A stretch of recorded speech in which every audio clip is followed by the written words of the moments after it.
Nós temos aqui um esquema representando o processo inflamatório ou a inflamação, que é um processo fisiológico importantíssimo para a manutenção da sobrevida. Sem ele, né, as espécies morreriam ao entrar em contato com qualquer micro-organismo invasor, portanto, não é um processo necessariamente patológico. Quando descontrolado, pode sim estar ligado a várias doenças, mas é um processo natural de reconhecimento e eliminação de agentes invasores do organismo. Esse processo ele tem três fases, e essas fases são importantíssimas para que o corpo reaja a um organismo invasor. Esse processo faz parte da imunidade inata de um ser vivo, ou seja, aquela que independe do contato prévio com aquele micro-organismo. É uma maneira geral de combater uma invasão e começa com o reconhecimento do organismo invasor, seja ele uma bactéria, um vírus, um verme. Esse reconhecimento, no caso das bactérias, que são os invasores mais comuns, acontece de imediato por células teciduais, ou seja, aquelas que ficam nos tecidos, principalmente no tecido conjuntivo, que podem ser macrófagos, células dendríticas, células apresentadoras de antígeno. E essas células, elas estão preparadas para reconhecer uma bactéria porque possuem um receptor na membrana plasmática específico para componentes da parede celular das bactérias. Esse receptor, extremamente conhecido e estudado, é conhecido como Toll-like receptor.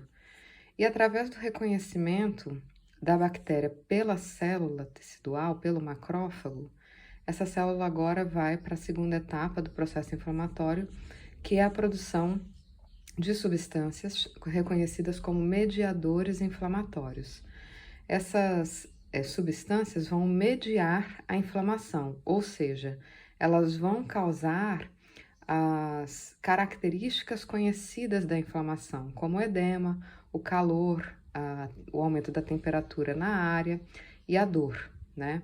Cada uma dessas características da inflamação é provocada por um mediador inflamatório. Então, por exemplo, a histamina, ela causa uma alteração no fluxo sanguíneo, causa vasodilatação do vaso sanguíneo, né? De maneira que você pode ter um edema no local, ou seja, um extravasamento da água do vaso sanguíneo para o tecido e também o aquecimento do local.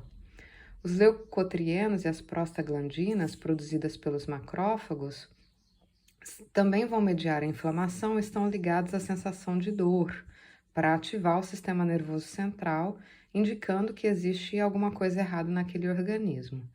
E as citocinas, principalmente, as interleucinas ou citocinas, elas vão ativar o endotélio, que é a camada íntima dos vasos sanguíneos. A ativação do endotélio é imprescindível para o processo inflamatório. O que acontece nessa ativação? As células do endotélio, as células que revestem os vasos sanguíneos por dentro, vão expor proteínas na sua membrana plasmática chamadas seletinas. As seletinas têm o reconhecimento delas pelo neutrófilo, que é uma célula sanguínea de defesa, uma célula inflamatória, porque essa célula tem ligante para as seletinas. O neutrófilo, por sua vez, vai expor integrinas, que é uma outra proteína da membrana plasmática, que vai ficar exposta nessa célula, e por sua vez o endotélio tem um ligante para as integrinas. A exposição dessas proteínas faz com que o neutrófilo migre para a parede do vaso sanguíneo, role pela ligação dessas proteínas da membrana plasmática, tanto do endotélio quanto do neutrófilo, e sofra de apedese, ou seja, saia do vaso sanguíneo em direção ao foco inflamatório.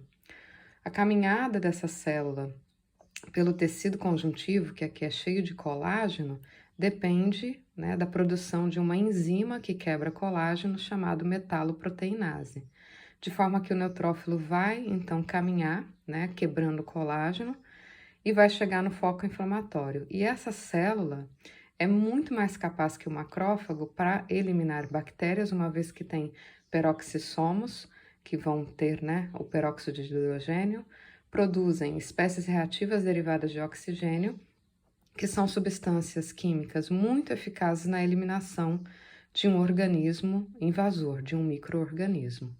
O que acontece no processo inflamatório é que esses mediadores, a vasodilatação e a própria ativação dos neutrófilos pode ser exacerbada, de maneira que você vai ter um edema muito grande com alteração da pressão sanguínea ou uma destruição muito grande do tecido pela ativação de metaloproteinases, pela invasão exacerbada de neutrófilos.